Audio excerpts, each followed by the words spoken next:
There we go. What's up, man? Well, good to talk to you. Thanks for taking the Zoom. Yeah, no, thank you. I appreciate it. I think the last time that you and I talked was the last time that you guys played Bay City at the West Town a couple of years ago. Yeah, I think it would be a couple of years. Some of the fellas, they recall playing it there. Like, we did it last year, and I go, nah, it was a little longer than that.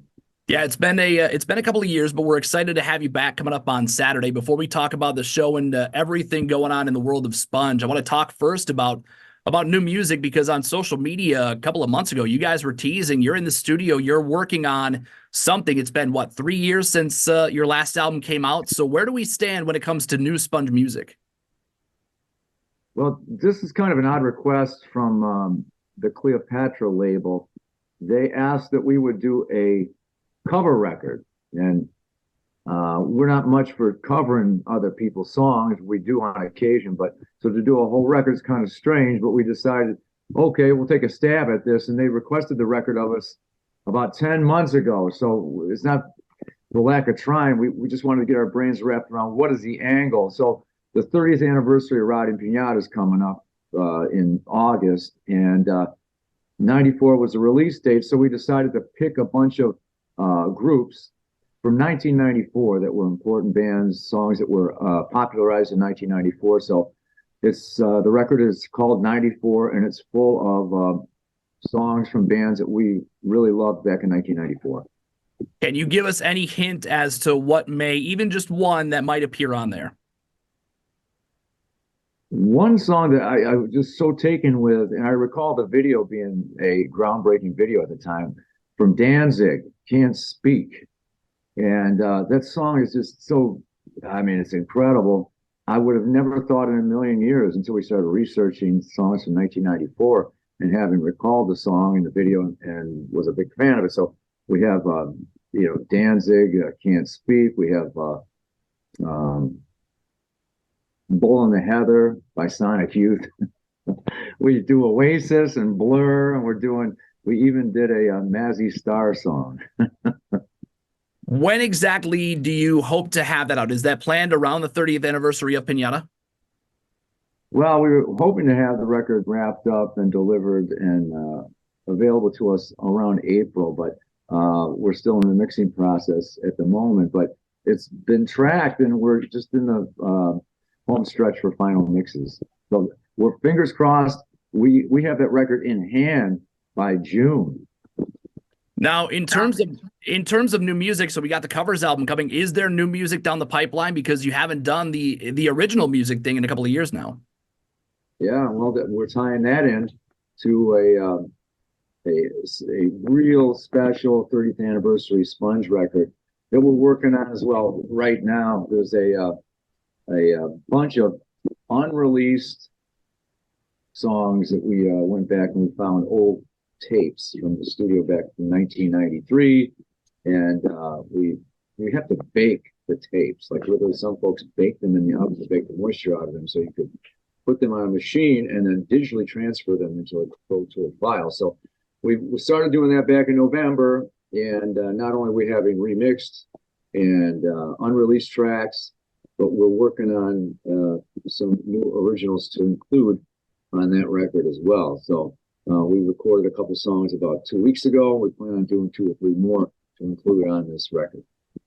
I had the chance to talk to Art from Everclear a couple of days ago because they're also going to be in the area coming up on Saturday. They're playing down in Flint.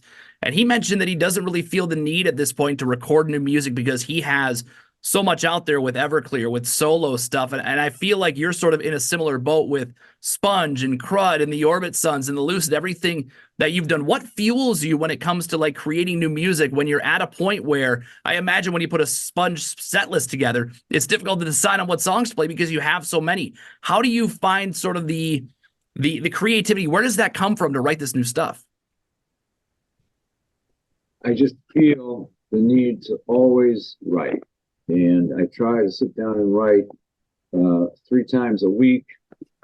And I do that in order to, it's almost like exercise. You know, you have to keep up with something or you lose it. You got to keep the edge sharp. So if I don't write on a consistent basis, if I decide to, say, for example, not write and in 6 months decide I'm going to write a record, it's not going to be the best stuff I could possibly write. And if I if I'm consistently being creative, um, it really helps in the writing. So the couple of new songs that we have were written a half a year ago, but we really didn't have the opportunity to record. So we found the opportunity to record, and we got a couple of new things that we've tracked, which is fantastic. But I understand art completely. Maybe it's from a creative point of view, or whether it's a not need to do point of view, or what does the world do with new songs from Sponge or Everclear? Because frankly, they'll play old Everclear on the radio, they'll play old Alice in Chains, they'll play old Sponge, but to find room for new music from either one of the bands, it's a weird thing. There's just not enough room in the playlists anymore, it seems. So you go, what do you do it for? So I probably do it for my own personal reasons, and that's about it. Do you find it more difficult, since you've been doing this for so long, to find inspiration when you're writing your songs, to find something to write about, even when you've written so many things already? Not particularly. I mean, back in the day, you're writing where you're at in a headspace many years ago, and these days, there's no subject that's off of that's out of the realm of possibilities to tackle. It's finding other things that you're thinking about now, and being aware of what's going on around you now. And there's plenty to find interesting about. So you guys are making the trip up to Bay City this weekend, playing the West Town on Saturday, and I've been told by countless bands over the years that shows in Michigan they just feel different. They're different. As a Michigan resident, as a guy who has played more shows in the state of Michigan than probably anybody else, but has also played shows all over the world, what is so special about the state of Michigan when it comes to rock shows and playing a show here? Well, you can't take it for granted that you're playing in front of a hometown audience, and you can, I don't know, just kind of skate your way through a show or sandbag or anything like that. We have such a rich musical history, and the musical history is all over the map, whether it's the beginnings of punk rock, or the wonderful Motown music, or rap music. It's just so rich in talent and history and ability, and you want to maintain that. You hope you can try to maintain that in what we put out in our live performances. So we just never want to phone one in, so to speak, and that would really suck. Yeah, as somebody who has seen Sponge a bunch over the years, I can tell that you guys never phone it in. That is for sure, and you won't do that in Bay City coming up on Saturday. When you go play these shows, does it feel like a badge of honor of sorts to be a band from Michigan when you're playing with other bands? Do you feel like, even if people don't know, maybe they know a song from Sponge because of what gets played on the radio or whatever, do you feel like you have a leg up on the competition just being from Michigan and having to, as you said, not sandbag it, to bring it every single night because you feel like you got to keep it up? Well, I keep it up. I can't. I'll tell you. I just because we're from Detroit, you got to bring it. You just can't walk in and go, well, from Detroit, and people are going to go, they're going to be mowed down easy by the group. So it's really, every gig is a challenge. My last gig was my best gig, and I just go, and to get up there and just do it all over again. And it's again, not to phone it in. That's the thing, to find a reason to be up there. We all like to make money, love to make a living, but if I didn't love doing it, I just certainly would not do it. And that's the bottom line. And I got to tell you, to even be talking to a radio station, a DJ like yourself, in this day and age is so incredibly rare. So thank you for taking the time to do something for the local scene, because it is like few and far between. It might be, if we've done 100 shows, we've talked to 2 stations, maybe. And that's it. It's really a dying breed that a station would be interested in the local scene. So thank you. Yeah, man. Yeah, I do a show Sunday nights here that I call Michigan Made, and I play stuff from all over to still give. It's a little bit of extra on my plate, but I go do these events. I go do these appearances at places like the West Town and the Hamilton Street Pub here in Saginaw, and Yep. go to these events and these local bands that they know they're not going to get heard any other time. Just having that little 3 minutes every Sunday night where their song is heard on the radio on Z93 here in Saginaw, going out to Houghton Lake and everywhere in between, man. It's that's the reason I keep doing it. I had a conversation with a kid just last weekend with a guy that said, he's like, dude, I listen every Sunday on the off chance that you might play our stuff again, because it's so exciting to hear our stuff on the radio. And I sort of I lose that aspect sometimes because I'm on the radio every morning, and I take for granted how exciting it still is to a lot of people. Oh, it's life changing. Make no mistake that some young person with a song that hears it on the radio, that's life changing. That could be a career being born. You know what I mean? So it's a real cool thing what you're doing, and I appreciate that fact, and I appreciate you taking the time to talk to me today. Yeah, man, of course. We're looking forward to the show on Saturday at the West Town. And then after the show here in Bay City, you guys got to tell me, I have had a conversation with you about these pub crawls that you do. You have another one coming up here very, very soon. The world, in the world of rock and in music in general, bands sell these VIP experiences now because they're not making money on CDs. They're not making money on streams.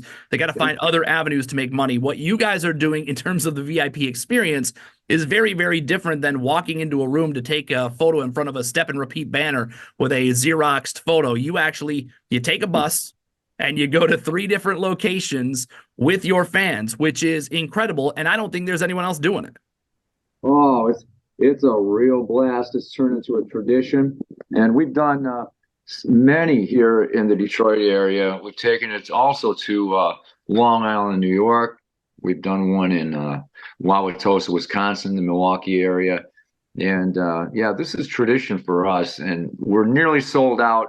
We have 3 buses that we put people on, and of course all the band members ride the buses, and we switch different buses that we're riding on. So it's just it's a wild night. It's a great musical experience for the fans that want to take the chance and buy the ticket. But we only do 3 different clubs total, and we tried to do 5 at one time. And you really got to pace yourself, man, because I was crawling home from the pub crawl after the 5th stop back in the day. So yeah, these are fun. And there's still some tickets left, not many, but anybody's interested out there, just go to spongetheband.com or look us up on Facebook, Sponge Rocks on Facebook, and there's a ticket link right there. Yeah, I've seen photos from the pub crawl in the past, and we do a bus tour to local haunted houses every year. And at the end of it, yeah, there are also people that are crawling. I can imagine going to 3 different stops, but also going with Vinnie and the rest of Sponge to those 3 different stops. I assume that many on the bus are struggling the next day. Yeah, perhaps, but we've had a pretty good record of getting everybody back home in one piece. So yeah. If people are hurting a little bit the next day, that's okay with us, as long as they're not hurting bad. Right. After the pub crawl, you guys go out west. You've got a few headlining shows out there. And then it was announced recently, and this is awesome, that you guys are going to be a part of Louder Than Life in Louisville, playing on the same day as Korn and Judas Priest and Stained. Yep. Even after doing this for so long, 30 years, we're celebrating the anniversary of Pinata. It's still got to feel incredible to be included on such a massive bill like that. Oh my God. Yeah. Judas Priest, to me, some of my favorite music came from that band, all the way back in the early days. But perhaps one of my favorite all-time rock records is Screaming for Vengeance. So if I'm able to maybe get a picture with Rob Halford that day, I'll be very, very happy. So we'll see how it goes. But yeah, we're pumped up. Great lineup of bands, and a multi-day festival. It's just awesome. How much time, when you go to those festivals, how much time do you spend getting to check out the other bands? I know you guys have a slot on this festival where it looks like you're going to be headlining the stage that you're on, but I know you'll have a little bit of time in between. Yeah, we'll see how it goes, because between driving to the show and depending on where we're coming from the day before, we'll get right in there, and if we have a couple minutes just to, get into our, rock pants and throw our amps up on the deck, we'll be lucky just to do that. So we're hanging around a little while afterwards, hopefully not, we can see some other bands. Well, hopefully you guys have a good time at Louder Than Life and on the West Coast tour. I assume, knowing what I know about you and Sponge, that you guys are going to keep playing shows the rest of 2024. We got a great schedule right now, and we got a lot of stuff planned that we can't quite announce yet, but we got a lot of great stuff going on. So, yeah, looks like 2024 is a good year for Sponge. Check out spongetheband.com. All the dates are there. Go learn more about that pub crawl if you want to jump on that, and go see Sponge this Saturday. They're at the Westtown. Tickets are $20 in advance. They're on sale through the website. We've got them at therockstationz93.com. They're also available at Lucky's Pub, and looking forward to the show on Saturday. Vinny, as always, man, I appreciate you taking some time. Thank you for your time, man. Thank you.